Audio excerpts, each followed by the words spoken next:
Welcome to Help Screen, and if you want to know how to clear Clipboard on Android phone, first thing is just simply go ahead and go to your keyboard. So I'll be using my search bar over here. And now once you have opened up your keyboard, you can just simply select the four boxes over here on the left side of the screen. And now from here, guys, you should be able to see here Clipboard. So you could just simply select Clipboard. And now you should be able to see here your recent clipboard.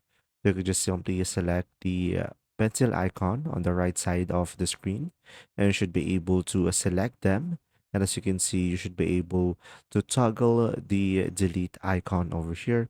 So tap on the delete, and from there, you should be able to clear your clipboard on your Android phone, and you could undo it down below as well. And from there, you should be able to fix it. I hope this video helped you understand more. Thanks for watching.